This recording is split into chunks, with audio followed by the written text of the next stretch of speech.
নমস্কার, ছয় ছুটিতে সকলকে স্বাগত জানাই। আশা করি তোমরা সকলে ভালো আছো, আমরাও খুব ভালো আছি। আজ রোববার, রথযাত্রা। আমরা চলেছি প্রায় 283-84 বছরের প্রাচীন একটি রথযাত্রার উদ্দেশ্যে। অবশ্যই বলছি দাঁড়াও। সেটা হচ্ছে গুপ্তিপাড়ায়। এই রথ 4 তলা শুনেছি, উচ্চতায় প্রায় 36 ফুট। আগে 12টা চূড়ো ছিল, বর্তমানে রয়েছে 9টি চূড়ো। সামনে থেকে দেখে মানে ভেবেছিলাম যে 4 তলা, সামনে থেকে দেখে ভীষণ উঁচু মনে হচ্ছিল, আর ঠিক এরকমই লোকে গম গম করছিল। সকলে একটিবার রথের রশিতে টান দেওয়ার জন্য ভীষণভাবে আগ্রহী ছিল, আর অনেক দূর দূর থেকে দর্শনার্থীরা এসেছিলেন এখানে। গুপ্তিপাড়ার এখানেই রয়েছে বৃন্দাবন চন্দ্রের মন্দির। এই বৃন্দাবন চন্দ্রের মন্দির থেকে জগন্নাথ, বলরাম আর সুভদ্রা রথে চড়ে যান প্রায় 1 কিলোমিটার দূরে গোসাইগঞ্জ বড়বাজারে মাসির বাড়ি, যা গুন্ডিচা নামে পরিচিত। আর এই রথকে শ্রী বৃন্দাবন জিউর রথ বলা হয়। পুরীতে তো জগন্নাথের রথ বিখ্যাত, এটা সকলেরই জানা, কিন্তু গুপ্তিপাড়ার রথও যে এতটা বিখ্যাত হয়তো সকলের জানা নয়। কিন্তু সত্যি, হ্যাঁ, এই রথ প্রায় 283 বছরের প্রাচীন রথ, এবং জানা যায় যে 1470 সালে এই রথ উৎসব প্রথম শুরু হয়, এবং শুরু করেন মধুসূদনানন্দ, মতান্তরে পীতাম্বরানন্দ। আর এই রথের সারা বছর উনি আর কি জগন্নাথ, বলরাম, সুভদ্রা সারা বছর এখানে ওই বৃন্দাবন চন্দ্রের মন্দিরেই থাকেন। এবং গুপ্তিপাড়ার জগন্নাথের আরেকটি বিষয়, যে বৈশিষ্ট্য সেটা হচ্ছে যে এই জগন্নাথের কিন্তু হাত আছে, আপনারা লক্ষ্য করলে দেখতে পাবেন। আর এই রথযাত্রার আরেকটি গুরুত্বপূর্ণ বৈশিষ্ট্য সেটা হচ্ছে যে ভান্ডার লুট। উল্টো রথের আগের দিন এখানে ভান্ডার লুট উৎসব পালিত হয়, এবং কথিত আছে মা লক্ষ্মীর সঙ্গে মন কষাকষি হয় প্রভু জগন্নাথ দেবের। প্রভু জগন্নাথ লুকিয়ে মাসির বাড়ি চলে যান, এবং মা লক্ষ্মী এদিকে চিন্তায় পড়ে যান। তিনি শ্রী বৃন্দাবনের কাছে জানতে পারেন প্রভু তার মাসির বাড়িতে রয়েছেন। মাসির বাড়ির উপাদেয় খাবারের জন্যই প্রভু আসতে পারছেন না। মা লক্ষ্মীর অনুরোধে শ্রী বৃন্দাবন লোকজন নিয়ে প্রভুকে আনতে যান মাসির বাড়ি। গিয়ে দেখেন সেখানে 3টে দরজাই বন্ধ। দরজা ভেঙে ভিতরে ঢুকে তারা সারি সারি মালসার খাবার লুট করে নেন। পরে প্রভু জগন্নাথ মনের দুঃখে মা লক্ষ্মীর কাছে আবার ফিরে আসেন। সেই কথা অনুযায়ী উল্টো রথের আগের দিন গুপ্তিপাড়া রথযাত্রায় ভান্ডার লুট এই উৎসবটি পালন করা হয়। মাটির এক একটা মালসায় কম বেশি 5 কিলো করে প্রসাদ থাকে। প্রায় 500-র বেশি মালসার আয়োজন করা হয়। সেগুলি লুটের মাধ্যমে পালিত হয় ভান্ডার লুট।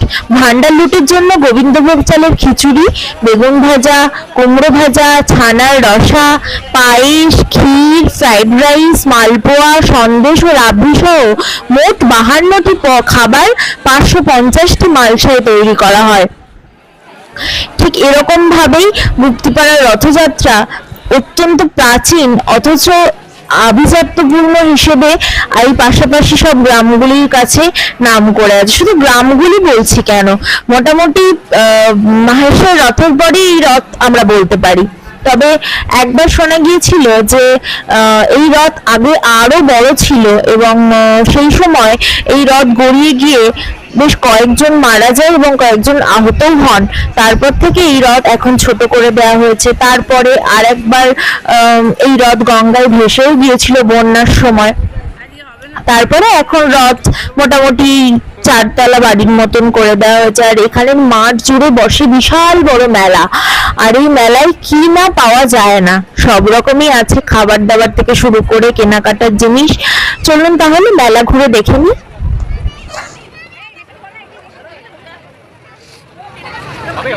হ্যাঁ, হবে হবে হবে হবে।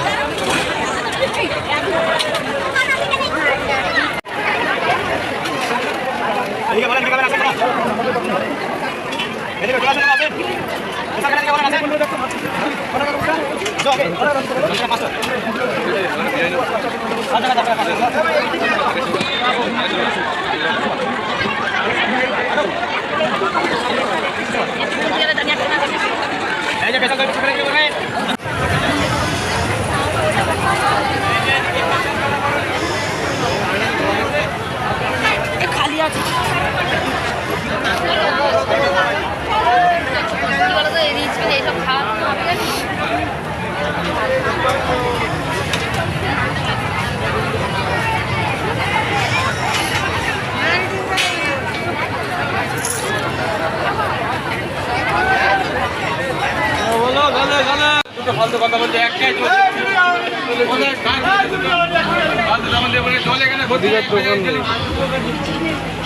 কি নেবে সামনে দোকানটা তোমার হ্যাঁ এখান থেকে নিয়ে এখান থেকে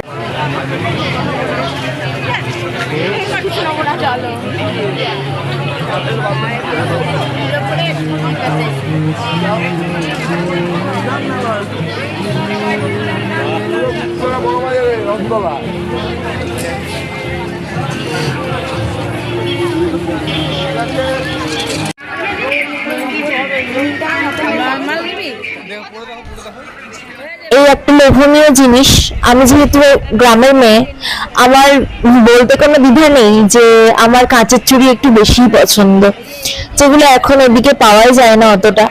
আর এই মেলাতে আমি পেয়ে গিয়েছিলাম কাঁচের চুড়ি, আর সেরকমই আর কি কাঁচের চুড়ি দেখছিলাম কেনার জন্য।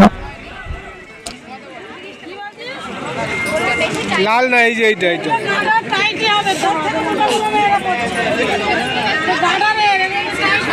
সুন্দর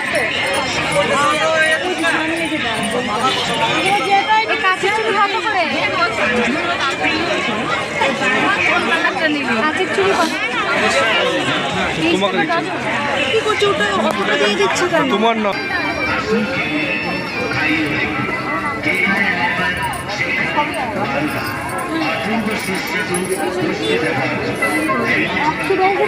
সাদা দেখি ওর হাতে হয় না একই সাইজের দাও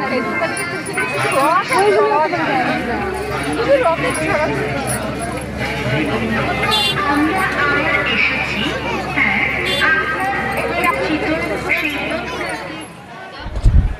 যখন আমাদের মেলা দেখা শেষ হলো তখন প্রায় ফাঁকা ফাঁকা হয়ে এসেছে। জগন্নাথকে আর একবার দর্শন করে আমরা সোজাসুজি চলে এলাম মেন আকর্ষণ জিলাপি।